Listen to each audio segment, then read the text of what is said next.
Uou, salve, salve, muito boa tarde Santa Catarina. O Clube da Bola está na área, na tela da NDTV. A bola já não rola mais pelas Série A e B do Campeonato Brasileiro, mas assuntos não faltam nesse sábado que amanheceu tímido e um tanto cinzento, mas com calor por toda a grande Florianópolis e parte do estado. O Figueirense confirmou o Márcio Coelho como técnico. No Avaí tem gente saindo e tem gente chegando. A Chapecoense analisa o elenco para ver quem fica e quem vai. As novidades do Jack, futebol americano em Blumenau e, claro, a participação do nosso time de repórteres e comentaristas do Clube da Bola. Mas aquela participação que é super fundamental, indispensável, é dos nossos multiespectadores. Tô falando de você aí do outro lado da tela, meu amigo, minha senhora. My brother, manos, minas e monas, anotem aí o nosso número do WhatsApp.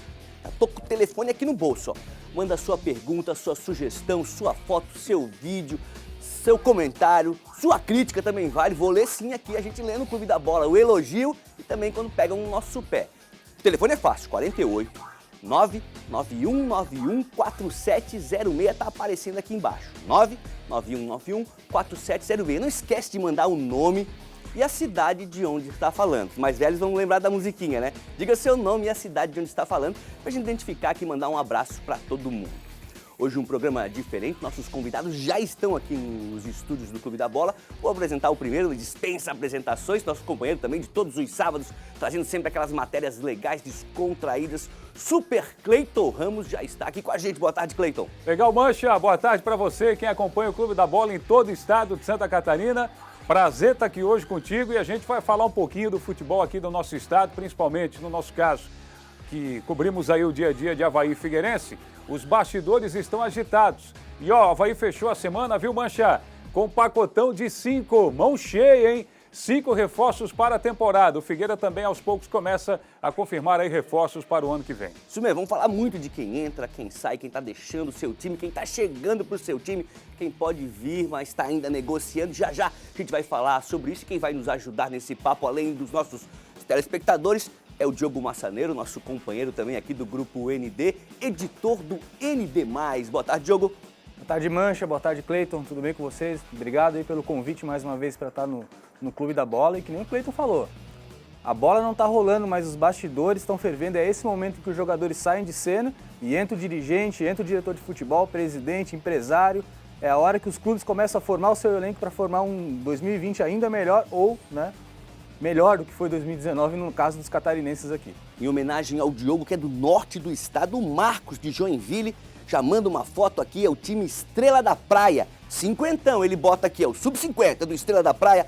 Parabeniza o excelente programa, sempre acompanhando a galera do bairro Boa Vista, lá de Joinville. Conhece o bairro Boa Vista, Diogo? Conheço o bairro Boa Vista. Fica próximo ali à região central da cidade, zona leste de Joinville, um bairro sensacional, um dos bairros mais populosos de Joinville. Aí legal, galera do Estrela da Praia. O pessoal manda muitas fotos, muitos vídeos com a facilidade do WhatsApp e às vezes pergunta, pô, Mancha, não vai mostrar minha foto? Chegam muitas fotos, a gente não consegue mostrar todas numa única edição, num único sábado. Se a sua foto não passar hoje na tela do Clube da Bola, vai passar semana que vem, com certeza. Vamos começar então de uma forma diferente. Aperta o cinto aí. No caso, não é aquele aqui, ó. O cinto é aqui embaixo, né? Testa a buzina, vê se a buzina tá funcionando. Tá funcionando e muito bem. Ajeita o retrovisor, porque o quadro Resenha 147 de hoje traz o meia André Moritz. Manezinho que já rodou o mundo jogando bola, passou pelo Avaí, estava no Londrina e agora de carona com Cleiton Ramos e Anderson Toledo. Cleiton, fala um pouquinho dessa matéria. Como é que foi? Como é que o Moritz apareceu e pegou carona contigo? Olha só, o Moritz é aquele tipo de personagem que a gente gosta bastante, porque é aqui da terra, é manezinho, né, fala bem, se expressa bem, é mais um jovem atleta revelado por aqui, foi para o mercado nacional, depois foi para o mercado internacional, ficou 7 anos na Turquia, na Inglaterra, e o papo teve início quando eu soube do interesse dele em acompanhar de perto como é que funcionavam os bastidores do Resenha 47. E aí não deu outra, foi um casamento. Bati o telefone para ele, via Maria, a assessora, e aí, rapaz, foi só marcar o dia, porque ele estava no Londrina, como você bem falou, e a gente vai bater um papo especial. Já batemos e o torcedor vai acompanhar de perto agora aqui no Clube da Bola. Então vamos rodar aí, vamos assistir então o Resenha 147. Está na hora de matar a saudade. Hoje é dia de Resenha 147. A nossa nave está aqui, prontinha, bonitinha. deram um trato no visual pelo lado de fora. E a gente vai receber hoje mais um atleta da terra, que rodou bastante pelo Brasil, rodou bastante aí pelo futebol do exterior. Tá aqui, André Moritz é o nosso convidado de hoje para entrar aqui no Resenha 147. Moritz ou Moritz? Essa pergunta que todo mundo faz, ele vai responder daqui a pouco. Tá preparado? Eu acho que sim, né? Achas? Bora resenhar, André? Vamos resenhar, vamos lá, vamos fazer esse programa aí legal. Maravilha. Vamos nessa, Resenha 147 no ar.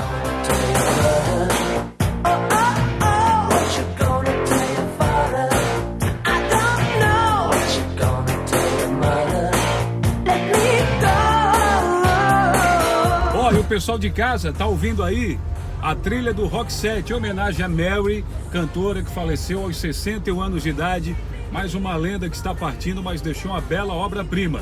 Já que o quadro tem uma certa nostalgia com o Fiat, nada mais justo colocar uma música dos anos 80 aí para dar uma embalada na galera, e será assim a nossa homenagem ao Rock Set. André Moritz ou Moritz? Essa pergunta eu já começo de cara. E aí, André? Bom, na verdade, de uma forma abrasileirada de ser, é Moritz. Moritz, né? Moritz. Mas se fosse alemão mesmo, aí seria Moritz, né? É de origem alemã? É de origem alemã, a gente de origem alemã. Meu pai veio de Brusque, né? Que é uma região onde tem muitos alemães, né? Brusque, Blumenau, ali mais o norte do estado ali. Certo. E na verdade a família Moritz, tem bastante Moritz também aqui em Florianópolis, né? Uma família bem conhecida daqui, eu acho. Inclusive com gente ligada aí da sua família também, é o próprio Figueira, né? Bastante. Na verdade a minha família, a família Moritz, né? A família Moritz, ela é enraizada dentro do Figueirense, né? Olha aí. Já teve, se eu não me engano, o Lico Moritz, né? Que foi um dos maiores artilheiros do Figueirense até hoje. Então ali, eu sempre fui brincalhão, né, quando eu estava no Avaí, mas eu acho que o futebol ele não pode perder essa alegria, né? Desde que tu mantenha o respeito com o teu adversário, eu acho que essa alegria de gozação, de brincadeiras, né, uma brincadeira saudável, lógico, eu acho que sempre foi assim o que eu gostava de dar aquela pimentada nos clássicos aqui quando eu estava aqui pelo Avaí. Nossa família é uma família que tem muitos valores, né, que a gente preza por isso. Então eu acho que tu respeitando o próximo, tu sabendo o limite das outras pessoas, eu acho que tudo é válido. E como é que tu parou no Avaí?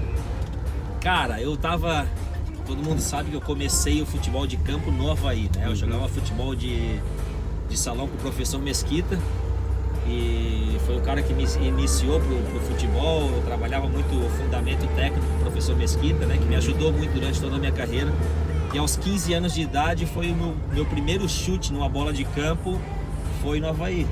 Hoje me sinto muito honrado de estar aqui sentado e trocando essa resenha contigo, né? Até porque aqui a resenha é diferente. O André, e sempre foi volante quando tu falou que deu chute na primeira bola, tu pensou, vou ficar aqui no meio de campo porque aqui é mais sussa ou não? Na verdade, quando eu cheguei, o treinador do Avaí, na época também era um treinador de futebol de salão, o Niltinho. Ele já me colocou como um 10, né? Naquela época eu jogava de 4-4-2, era um sistema completamente diferente. Então estamos ficando velho, né, Cleiton? Então vamos e convenhamos. Era um esquema de jogo completamente diferente, com 2 atacantes, eu jogava atrás dos 2 atacantes. Mas joguei assim minha vida toda, me profissionalizei assim. Eu comecei a descer um pouco de função, fazer um pouco mais de marcação, um pouco mais de saída de jogo quando eu fui para a Inglaterra. Olha aí. Na Inglaterra, por o esquema de jogo ser com 2 linhas de 4 homens, né? Então eu jogava na segunda linha. Tem mais aí do André jogando na Inglaterra aí. Então eu fazia o famoso box to box, que eles chamam de área a área, né? Que tinha que fazer a função defensiva, não a função tão defensiva e tão aguerrida, mas pelo menos fechar o espaço e conseguir chegar na área do adversário na hora que a gente estava atacando. E o futebol inglês é bem diferente do brasileiro? É bem diferente, cara. É bem diferente, é um futebol bem tático, né? Um futebol bem tático de força. O que me chamava mais atenção, Cleiton, era o fato de não ter concentrações para os jogos lá. Não tinha? Não tinha, A maioria dos jogos a gente jogava no sábado às 3 da tarde, eu digo a grande maioria, lógico. Às vezes por questão de televisão mudava, mas quando o jogo era às 3 horas da tarde, a gente se apresentava no clube a 1h15 com o próprio carro, direto pro vestiário. Lá eu aprendi muita coisa com a questão profissional, né, de levar o futebol, assim, eu sempre levei a sério, mas do fato de, aqui se eu não fizer se eu não souber usar a liberdade que os caras estão me dando, o cara que está no banco vai acabar roubando o meu lugar. Então, quantos idiomas tu fala? 4? Hoje eu falo 4 idiomas fluentes. Ainda tem alguns idiomas assim que eu me viro, que eu não passaria fome, mas lógico, né? A nossa língua mãe, o português, uma coisa óbvia. O inglês também eu falo da maneira fluente. Falo turco, né? Jogasse lá? Isso, foi um país onde eu fiquei 7 anos, né? Um país que me encantou. 7 anos a Turquia? 7 anos. Eu até brinco às vezes que eu acho que antigamente eu fui turco, não sei, porque é um país que me encantou, é um país que eu gosto muito. E o espanhol, porque eu joguei com muitos castelhanos, gente, inclusive quando eu tive minha passagem pela Índia, meu treinador era espanhol, então acabei aprendendo assim, graças a Deus, essa facilidade em aprender línguas foi uma coisa que foi bem fácil para mim assim. No, that, I mean, certainly for me that was a KG going in there, the boot wasn't raised, it was one-footed, 50-50. Tá aí, que legal. Essa foi só a primeira parte do Resenha 147 com o André Moritz, ou Moritz. Daqui a pouco a gente assiste a segunda parte. Rapidinho, Diogo, Cleiton, que jogador foi o André Moritz? Eu digo foi porque ele já tem uma carreira legal, passou até pelo futebol inglês. O André Moritz é um jogador que ele sempre foi muito tático nas equipes onde ele participou, né? Um jogador que chegava, um jogador que compunha bem ali atrás, mas também tinha seus lances, como a gente mostrou ali, seus lances de qualidade, de chegada, de finalização. Um jogador que fez a sua história, teve os seus bons momentos, né? Infelizmente agora, ano passado, estava nessa campanha de rebaixamento do Londrina, mas é um jogador com potencial. E que soube também, né, Diogo e Mancha, aproveitar a sua estatura, né? Claro. Principalmente nas pernas, né? Ele até brincou dizendo que ele é um jogador um pouco esquisito, né? Na visão dele, que ele tem a perna muito longa. E ele soube tirar proveito dessa situação. É o Ana Hickman dos gramados. Exatamente. A gente viu ali alguns lances, né? Uma passada dele era 3 dos outros atletas, né? O equivalente a isso. Então, na época boa dele, ele soube tirar proveito disso também. E isso no futebol de marcação, no futebol brucutu, como a gente diz por aí, o cara que tem essa diferencial, ele consegue jogar em várias posições e ter sucesso. Tanto que passa técnico, chega técnico, sai técnico, e ele estava sempre lá. É verdade. Mas nessa ponte, já que a gente falou do Londrina, né? Essa semana o Tubarão do Norte acabou ganhando destaque na mídia nacional com uma tentativa de reverter os resultados da Série B e o rebaixamento sofrido, né, pelo time paranaense. Na manobra do Londrina, o Figueirense é quem devia ir para a Série C do ano que vem e o Londrina escaparia. Como sempre, procuramos o Dr. Mário Bertoncini, especialista nesse tipo de assunto, e ele gentilmente, mais uma vez, atendeu o Clube da Bola e gravou um vídeo pra gente. Diz aí, Dr. Mário. Boa tarde, pessoal do Clube da Bola. Todos sabem que o Londrina ajuizou no STJD uma medida inominada. O que isso significa? Na verdade, o Londrina usou de um artifício para, na verdade, pedir um processo de revisão. O que é o processo de revisão? Trata-se de uma medida quando alguém entende que num outro processo houve uma produção de prova falsa. E aí você pede que aquele processo seja anulado e que a decisão daquele outro processo seja revista. Mas tem um porém. O Código Brasileiro de Justiça Desportiva fala que não cabe medida de revisão para perda de pontos. Então, o Londrina, não usando o nome processo de revisão, usou o nome medida inominada. Então, praticamente já está fadado ao fracasso, porque ele quer, através de uma revisão de um processo, atribuir ao Figueirense perda de pontos, o que é vedado pelo Código. Os argumentos do Londrina usando o nome medida inominada. Primeiro, o Figueirense, quando foi absolvido do processo fair play financeiro, o principal documento que redundou na absolvição do Figueirense foi as declarações de seus atletas, dizendo que naquele momento o Figueirense não lhes devia mais salário algum. E o Londrina alega que esses documentos, essas declarações, são falsas, que os atletas, apesar de terem assinado, naquele momento o Figueirense ainda tinha salários atrasados. Num segundo argumento que o Londrina faz, é que seja aplicado ao WO também a perda de 3 pontos, porque o WO deu-se por atrasos de salário. Então ele quer reanalisar 2 processos já julgados, o do fair play financeiro e o WO. A minha opinião é que nesses 2 casos o Londrina não terá sucesso e o Figueirense tem que apenas apresentar uma defesa consistente para que a sua versão seja ouvida. Um outro detalhe que é importante deixar bem claro é que o presidente do STJD, quando deu a liminar para que a CBF não homologue o Londrina como rebaixado, fez isso apenas por precaução, tomando todo o cuidado de dizer no seu despacho que ele não está analisando se o Londrina tem razão ou não, o que nós chamamos de mérito da questão. Ele apenas tomou essa medida como precaução, já que o Londrina fez uma reclamação, a medida inominada, e essa reclamação pode alterar a classificação final do campeonato. Então, o presidente, explicando bem isso, ele falou, é uma medida apenas de cautela minha. Eu não entendo que o Londrina tenha razão ou não tenha razão, mas como envolve classificação, eu prefiro deixar em suspenso até que o processo seja julgado, onde será ouvido o Figueirense, onde será ouvida a Procuradoria de Justiça Esportiva e o Pleno, segundo o presidente vai ser julgado esse ano ainda, vai dar ganho de causa ao Figueirense ou ao Londrina. É isso, meus amigos. Boa tarde. Muito boa tarde, Dr. Mário Bertoncini. Deu para entender, né? Deu para entender, foi um pouquinho longa ali até a gente deixou a resposta inteirinha para o telespectador entender bem como está o caso. O Diogo falou que tem uma informação nova, o Cleiton também. Diogo. A gente apurou ontem à tarde, a equipe do ND+, o repórter Diogo de Souza, que o pessoal conhece aqui, em contato com a assessoria do STJD, existe a possibilidade, é pequena, mas existe desse julgamento ficar para 2020. A tendência, como o doutor falou ali, que de fato seja em 2019. Mas o que acontece? Nesse momento, o julgamento ainda não entrou na pauta do STJD. Informação de ontem à tarde. Essa semana, até o dia 19, vai ficar a definição de quando esse julgamento vai ser feito. A informação que a gente apurou também é que o presidente do STJD é quem define a data do recesso. A gente até brincou, se ele quiser puxar as atividades do STJD até o dia 24 na hora da ceia, ele pode, é o presidente que define. Então, essa semana a gente vai saber se o julgamento vai acontecer ainda em 2019 ou se o caso ainda vai se arrastar um pouquinho até após a virada do ano. O presidente do STJD... Eu ia te falar, tá mal de advogado. Tá mal de advogado, né? O STJD já foi dirigido pelo Paulo Schmidt, que é o advogado do Londrina. Ele conhece bem os bastidores da equipe paranaense. Agora, se fosse num clube, não desmerecendo o Londrina, aliás, né, o torcedor do Londrina, a história do Londrina não merece esse papelão que o time paranaense está fazendo, né?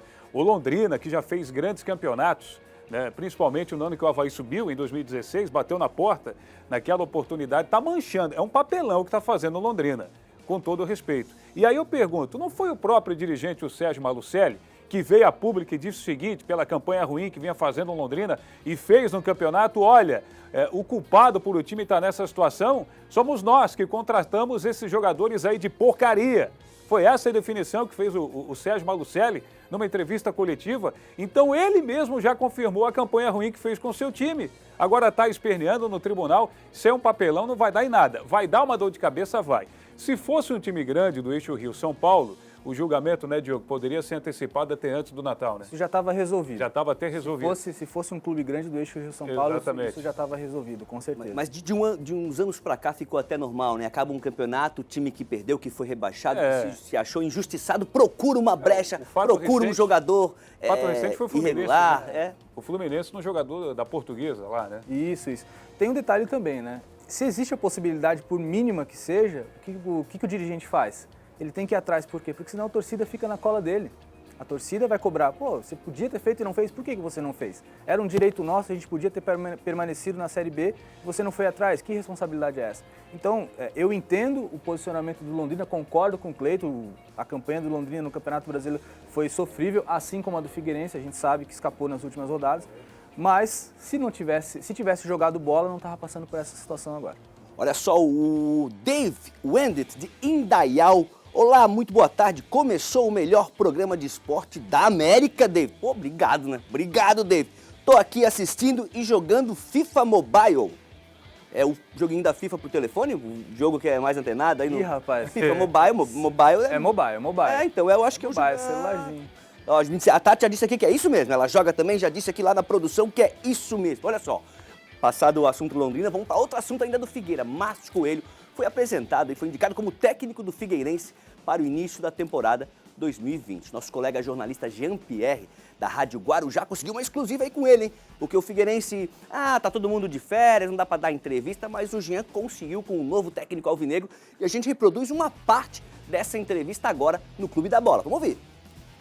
Há anos trabalhando dentro do clube, né, já acompanhando durante muito tempo assim as dificuldades, as coisas boas que acontecem aqui no Figueirense. Então a gente recebe essa notícia da efetivação como treinador de maneira fica muito feliz com essa possibilidade, com o reconhecimento, né, de um trabalho realizado aqui dentro do clube. A expectativa já começamos o trabalho, ontem passamos o dia inteiro, a equipe já estava, semana passada, contactando com muitos atletas, né? A gente vê a dificuldade que está sendo em trabalhar no mercado, todas as equipes estão trabalhando dia e noite para tentar montar um elenco qualificado e competitivo para o ano de 2020. Aí, palavras do Márcio Coelho, técnico alvinegro. Para quem não lembra, o Márcio assumiu aí durante uma parte da competição, né, quando o Figueirense acabou ficando sem técnico. Ele que é o técnico do clube, ele é funcionário do Figueirense, em situações de emergência está sempre ajudando ali a comissão técnica. Agora vai entrar uma competição comandando desde o início a equipe. Falei certo, Cleiton, é isso? Ele é do clube, né? É do clube desde 2001, viu, Mancha? Isso prova a efetivação do Márcio Coelho, porque que o Pintado não vai permanecer, ou, né, pelo menos assim a gente pode afirmar, no estádio Orlando Scarpelli. É questão de grana. O Figueirense, se já estava com um orçamento reduzido esse ano, quer começar 2020 mais reduzido ainda, em virtude da turbulência que acabou passando. É claro que o Pintado, se fizesse uma proposta para ele com certeza iria permanecer, porque tem uma Série B toda pela frente. O Figueirense colocou o Pintado na vitrine de novo do futebol brasileiro, mas está comprovado por que ele não vai ficar. O Figueirense vai trabalhar com orçamento extremamente reduzido e, mesmo assim, o torcedor tem esperança que possa fazer um bom trabalho, porque ao lado dele vai estar o Raul Cabral, que está retornando ao estádio Orlando Scarpelli, também foi revelado pelo Figueira, né, começou a trabalhar nas categorias de base do Furacão, e essa parceria pode dar certo, porque enquanto esteve fora, trabalhando com o empresário Eduardo Duran, ele tem uma boa agenda de jogadores bons e baratos, que pode ter aí a indicação do Raul Cabral para vir aqui para o estádio Orlando Scarpelli. Diogo, mas também tem aquele outro lado da moeda, que eu vou botar vocês numa fria, tem aquele outro lado da moeda, né? É o técnico do clube, perdeu 3 lá no início do Catarinense, a torcida já começa a reclamar, e tem aquele torcedor que fala assim, não, deixa ele, não vai ficar para a Série B, é só pro Catarinense, na Série B vão trazer um técnico de renome nacional, sempre tem isso, né? E aí não funciona, a gente já viu que não funciona. 2019 é um exemplo claro disso. Tem uma entrevista do Márcio Coelho no site do Figueirense, que saiu agora há pouco, em que ele fala justamente da pré-temporada, são só 2 semanas. Então é pouco tempo para você começar o campeonato. E o campeonato catarinense a gente sabe, ele é muito equilibrado, ele é muito disputado. Então tem que deixar, tem que ter o torcedor e principalmente o dirigente, tem que ter paciência. O grupo está sendo formado, o treinador passou pelo momento difícil junto com o clube do ano passado, está voltando, está ganhando uma oportunidade nova de começar um projeto. É aquilo que a gente bate sempre, não adianta você querer apenas o resultado, é óbvio que o resultado é o mais importante. Mas para você chegar lá num começo de temporada, tem muita coisa para andar, para caminhar. E a gente sabe que o futebol ele não perdoa a falta de resultado, e a paciência, quando acaba, o treinador é o primeiro que paga a conta. Agora tem uma também, né, Mancha? A atmosfera vai ser diferente o ano que vem, Tem né? que ser. É, Diogo. Porque esse ano os jogadores aí que permaneceram e conseguiram até tirar o time da zona do rebaixamento não vão permanecer 90%, 80% que seja. Então vai vir um elenco praticamente novo. Quem sabe assim a atmosfera possa ser diferente do que foi nessa temporada, né? É aquela coisa, né? Eu esqueci, mas não esqueci. Exatamente. O Figueirense tem que deixar para trás toda aquela situação de 2019, a troca de gestão, aquilo passou. Mas aquilo também deixa resquícios. O primeiro resquício dele é a falta de dinheiro para você manter um treinador como o Pintado. Eu acredito que o presidente do Figueirense gostaria de manter o Pintado para a próxima temporada, mas não houve um acordo financeiro e é justo das duas partes. Agora, com o sarrafo mais baixo, como a gente diz assim, o trabalho vai ter que ser de muita paciência mesmo, e o torcedor vai ter que pegar junto nesse espírito, como lotou o estádio em derrotas, a derrota com o Bragantino 3-0 foi um símbolo para o Figueirense até hoje. Foi o início ali da retomada, né? Aquela sinergia entre torcida e clube que retornou depois de toda aquela turbulência que todo mundo conhece, e vai ter que ser a mesma pegada, senão a gente pode ter um 2020 muito ruim também. O Alisson Mafra, de Balneário Barra do Sul, que fica no norte, catarinense, Boa tarde, Mancha. Qual a expectativa do Jack para 2020? Alisson, daqui a pouquinho a gente vai apresentar uma matéria sobre a semana do Jack. O pessoal que está chegando, o Romarinho, o William está chegando por lá também. Daqui a pouquinho, tá? Vamos fazer o seguinte, vamos até Chapecó, então, para a primeira participação do nosso Lobo Alfa. No futebol brasileiro, o fim de uma temporada significa mudanças. E elas estão acontecendo. Já começaram na Chape, sim. Chega mais, Badá. Sérgio Badá, muito boa tarde. Olá, meu amigo Marcelo Mancha. Grande abraço a você, a todos ligados aí no Clube da Bola. E a semana foi de dispensas, digamos assim, na Chapecoense. A barca passou e passou grande. 16 jogadores acabaram sendo liberados pela Chapecoense. Todos que tinham contrato até o final do ano e que o clube não tem interesse na sua permanência, e os jogadores também, algum deles não tinham mais interesse em permanecer na Chapecoense, então o número de jogadores que saíram, 16. Boa parte do elenco que infelizmente não teve uma boa temporada. O torcedor da Chapecoense teve muito pouca coisa a comemorar nesse ano aqui. No Campeonato Catarinense a gente lembra, perdeu a decisão para a equipe do Avaí nos pênaltis, na Copa do Brasil não conseguiu avançar as fases quentes da competição, e no Campeonato Brasileiro foi aquela decepção quando, pela primeira vez desde que subiu para a Série A, Chapecoense acabou sendo rebaixado. Então, o elenco não deu aquela resposta que precisava, que a gente esperava do grupo do elenco de jogadores, né? Mas não é só culpa dos jogadores, e durante o ano a gente falou a respeito das dificuldades que a Chapecoense teve ao longo da temporada, principalmente na questão financeira. Jogadores aí saindo com 7, 8 meses de direito de imagem atrasado, 2 meses de salário na carteira também estão atrasados. A diretoria está se batendo, fazendo o que é possível, inclusive buscando adiantamentos de patrocínios para poder amenizar a situação financeira e pelo menos pagar uma parte daquilo que é devido aos jogadores. Então, quando a coisa não vai bem fora de campo, ela se transfere para dentro de campo. E aqui na Chapecoense foi isso que aconteceu. Não é que o elenco era tão ruim assim, até tinha certa qualidade, mas não conseguiu colocar em prática dentro de campo, muito por conta desses problemas que a Chapecoense enfrentou, de má relacionamento de jogadores, de dirigentes, melhor dizendo, má gestão por parte da diretoria. Então foi um acúmulo de problemas, e aí quando a coisa não funciona, não está organizada fora de campo, se reflete dentro de campo, e foi isso que aconteceu com a Chapecoense. Mas vamos em frente, uma nova diretoria aí está trabalhando. Nessa semana tivemos uma entrevista coletiva com o presidente Paulo Magro, com o Mano Dalpiva, que é o vice-presidente de futebol, e também com o Michel Gazola, que é o gerente de futebol da Chapecoense. Eles deixaram muito claro, foi um choque de realidade. Alguns torcedores até não receberam bem esta afirmação do presidente de que a Chapecoense, nesse ano que se aproxima, vai jogar para ficar entre os 4 do Campeonato Catarinense, não prometeu o título, estabeleceu como meta ficar entre os 4 do Campeonato Brasileiro e também permanecer na Série B. Não estabeleceu meta de subir para a Série A já no ano que vem, não. Ele falou que o clube tem que se organizar internamente, administrar a crise financeira que vive, se estruturar para depois pensar em sair. Claro que subir. É claro que o torcedor não gosta de ouvir certas coisas, né? Mas é a realidade da Chapecoense, dita pelo próprio presidente, e é assim que estamos terminando o ano e logo ali na frente vamos começar outro ano sabendo de todas essas dificuldades que a Chapecoense vai enfrentar ao longo da temporada, muito por conta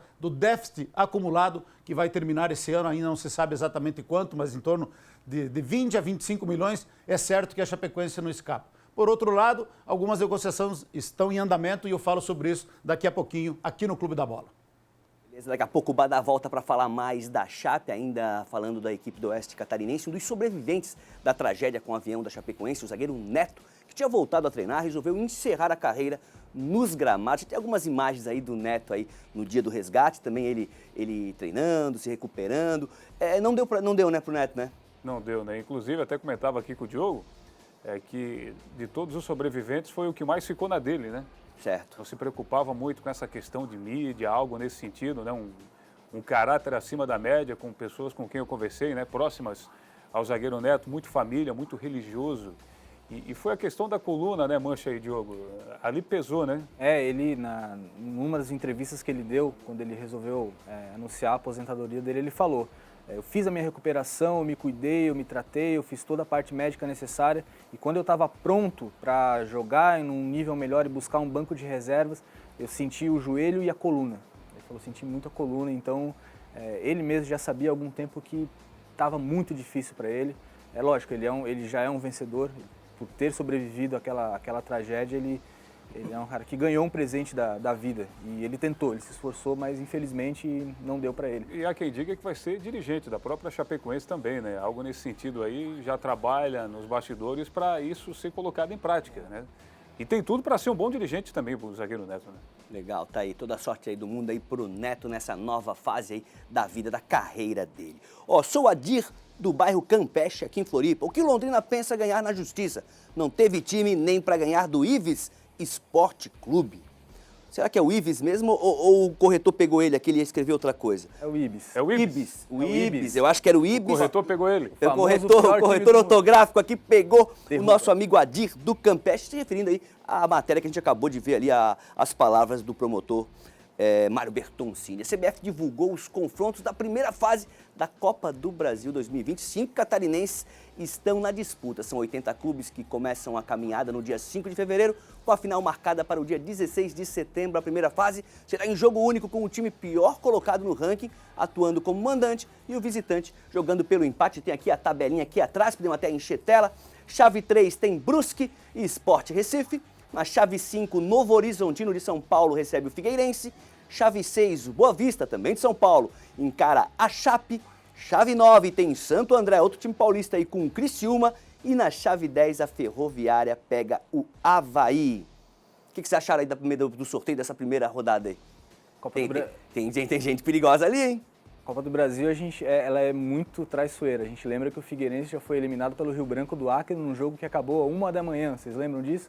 E às 3 da manhã o Argel Fux foi demitido. Só uma correçãozinha ali, Mancha. O Boa Vista é do Rio de Janeiro. É do Rio. Boa Vista, Saquarema, isso que eu ia falar. O Boa Vista é o Carioca. A gente botou São Paulo ali, mas é o Carioca que pega a Chapecoense. Na minha opinião, apesar de jogar em casa, acho que o Brusque pegou a parada mais dura. O Sport. O Sport Recife no Augusto Bauer, eu acho que o Brusque vai ter que jogar muita bola. Agora, esses times aí de São Paulo vão incomodar também, né? Porque pegam lá jogadores consagrados para dar uma fumaceira, aquela coisa toda. Novo Horizontino voltando ao cenário nacional, hein? Teve destaque com o professor Carlos Alberto Parreira na década de 90, viu, Mancha? Tá aí o Novo Horizontino que vai enfrentar quem?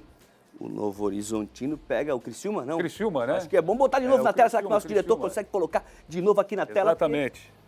Me fugiu ali. O Avaí pega a Figueirense. Pega o Figueira. Pega o Figueira, o Novo Horizontino. E o Brusque já participou da Copa do Brasil, inclusive, jogando com o Corinthians. O bom disso tudo é que quem entra já tem 500 mil na conta, né? Só na primeira fase. Copa do Brasil é dinheirinho no bolso. Se passa, então, é uma maravilha. O principal charme da Copa do Brasil para os clubes pequenos é isso, né? É o dinheiro na conta, mesmo que você não passe da primeira fase. Para clubes como o Brusque é uma jogada maravilhosa. Passar de fase, então, seria Tubarão recentemente participou, né? Vencendo o América de Natal. Tubarão, só que você falou, né? Já lembrei, o Tubarão que anunciou o Marquinhos Silva, zagueiro. Marquinhos Silva, zagueiro. Marquinhos Silva. Vai ser o xerife do Tuba. Antes dele ir para o Avaí, ele tinha interesse, o Tubarão, na contratação do Marquinhos Silva. O Marquinhos Silva foi pretendido pelo Tubarão antes de acertar com o Leão. Então agora está sendo colocado em prática esse desejo antigo do Luiz Henrique Martins Ribeiro, que é o presidente do Tubarão. É isso aí. Começou ontem em Floripa, vai até terça-feira, a maior competição de futebol juvenil do sul do país. São 100 equipes de todo o Brasil e também do exterior, com atletas de 8 a 15 anos. Essa é a 7ª edição do evento, que reúne equipes de escolinhas de futebol. Que legal, né? Os campeões levam para casa o troféu, medalha e ainda como premiação. Daí vou ter que entortar a língua ali, né? Participam do Gotcha Cup, na Suécia, do Las Vegas Majors Cup, em Las Vegas, Estados Unidos, e do USA Cup, também nos Estados Unidos. Legal para incentivar a gente que fala tanto aí do Avaí Mirins, das categorias de base, né? Dos nossos clubes, não só da capital, mas de toda Santa Catarina. Então é importante aí para a gurizada. Quem está participando dessa competição é a Nath. A Nath joga muito. A Nath, o time feminino, inclusive encarando os meninos na... Que, se eu não me engano, inclusive já teve uma passagem na Suécia recentemente. Acho que ela fez um períodozinho ali de algumas semanas no meio do ano. Deu uma voltinha lá na Europa. Joga muito, né? Encarando os meninos, né? Pior para os meninos. Pior para os meninos. A Nath, que eu conversei com o Fabiano e com a Karina, né? Os pais da Nath, eles me disseram que ela adorou quando ela veio no Clube da Bola, porque muitos amigos assistiram, muitas amiguinhas assistiram e todo mundo comentou com ela na segunda-feira. Te ensinou a fazer embaixadinha, não? Não aprendo, você não aprende mais. Olha só, o bonde do Clube da Bola não para, vamos até Blumenau porque o fim de semana vai ser de muito futebol por lá. Só que é futebol americano, é isso mesmo, Emerson? Chega mais. E aí, Mancha, boa tarde a você, boa tarde a todos ligados aqui na NDTV, no Clube da Bola. Você, em muitas oportunidades, já me chamou, eu direto aqui do Complexo Esportivo do SESI. Palco de tantos jogos do futebol blumenauense, do futebol profissional. E nós vamos ter, neste sábado, hoje, uma final de futebol americano. É, a final do Brasil Ball entre Timbó Rex e João Pessoa Espectros, da Paraíba. Daqui a pouco o jogo começa às 3 horas da tarde, campo neutro. É a maior competição, é a elite, a primeira divisão da modalidade no país. E um representante da nossa região, o T-Rex, que já foi campeão catarinense 3 vezes aqui nesse mesmo Complexo Esportivo do SESI, traz a final, a decisão de novo para próximo de Timbó, que não pôde receber a decisão porque teria o Rex que investir bastante na estrutura, em montagem da arquibancada, cerca de 500 torcedores, no máximo o público presente lá no Complexo Esportivo de Timbó, e aqui a expectativa é de 3.000 a 3.500 torcedores. E é bom o blumenauense, o torcedor, o amante do esporte se acostumar, porque essa é a tendência. Já falamos também em outras oportunidades aqui no Clube da Bola, porque o SESI, o sistema SESI-Fiesc, não vai mais alugar essa estrutura para o futebol profissional. Acabou, não tem mais nenhuma chance, nenhuma possibilidade. Metropolitano tentou até atravessar, passar por cima, foi até Brasília, usando políticos para tentar reaver essa posição, mas é oficial. Por conta disso, o metrô já está mantendo contato com Indaial para jogar no campo do 15 de outubro, é a opção A. Indaial fica muito perto, aqui 20 quilômetros de Blumenau, ou até Ibirama. Nos tempos do Atlético Hermann Reichiger. Lembra da Baixada em Ibirama, Mancha? Existe sim também essa possibilidade do Metropolitano jogar a Série B catarinense de 2020 em Indaial ou até mesmo em Ibirama, que fica a cerca de 80 quilômetros aqui em Blumenau. Já que tem o seu CT, trabalha para construir lá uma estrutura com campus, no futuro pensa até em jogar no próprio CT, mas por hora, sem dinheiro, sem estrutura, essa possibilidade está descartada. E na segunda divisão do ano que vem, que começa logo ali em 31 de maio, vai ser rápido o campeonato, com menos de 3 meses, com 3 vagas em aberto, passa a ser uma obrigação do time blumenauense conseguir esse acesso. Pode ser campeão, pode ser vice-campeão, pode ser terceiro colocado pela estrutura da cidade, pelo PIB do município. Blumenau tem que voltar à primeira divisão lá em 2021. E a abertura do regulamento com 3 vagas permite que isso aconteça com mais facilidade. Valeu, Mancha. Um abraço a você. A gente volta daqui a pouco com mais informações aqui no Clube da Bola, com mais comentário. Legal, Emerson, até daqui a pouquinho, rapidinho.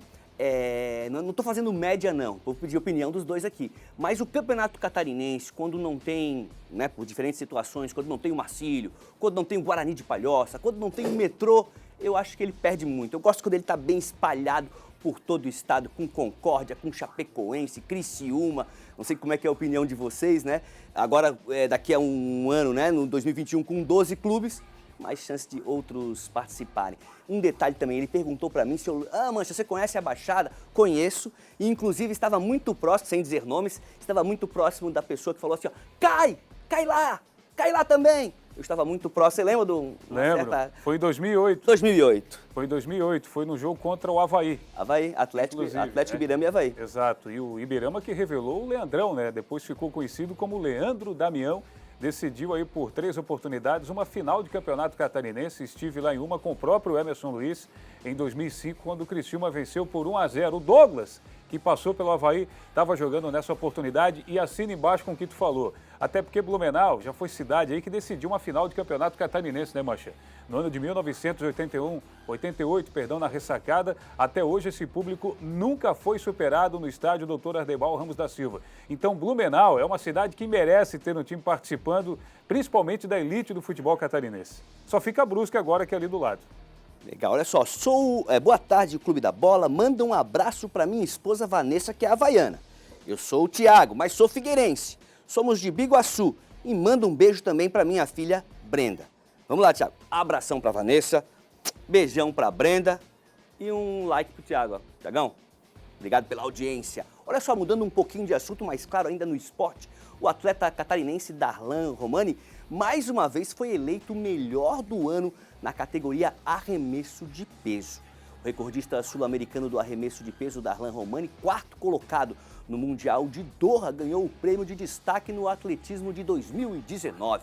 Ele foi ouro nos Jogos Mundiais na província de Hubei, em Hawan, na China, no Pan de Lima, no Peru, e em Eugene, nos Estados Unidos, que garantiu presença no Japão ano que vem. Há um mês, Darlan também participou dos Jogos Abertos, olha só que legal, de Santa Catarina, representando a cidade em que nasceu, Chapecó. Darlan iniciou a carreira em 2005 e de lá para cá coleciona medalhas e é o melhor do país na modalidade de arremesso de peso.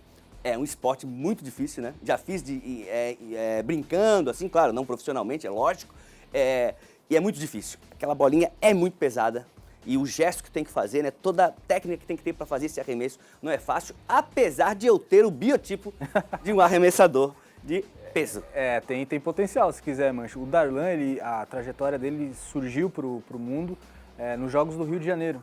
Na Olimpíada do Rio de Janeiro, ele despontou, fez uma grande campanha. Eu não me recordo agora, mas eu acho que ele terminou em quinto ou sexto, uma coisa assim. E de lá para cá, os olhos do atletismo brasileiro se voltaram para ele. Ele já tinha sido eleito pela Confederação Brasileira de Atletismo esse ano o atleta do ano, destaque. Agora no Prêmio Brasil Olímpico também o principal atleta do atletismo do ano. Então vale ficar de olho nele porque é medalha. Legal, vamos fazer o seguinte, com essas imagens aí do Darlan, a gente vai para um rápido intervalo. Na sequência, a volta com mais Clube da Bola. Tem Joinville, Chapecoense, Figueira, muitos assuntos ainda hoje no programa. Não sai daí.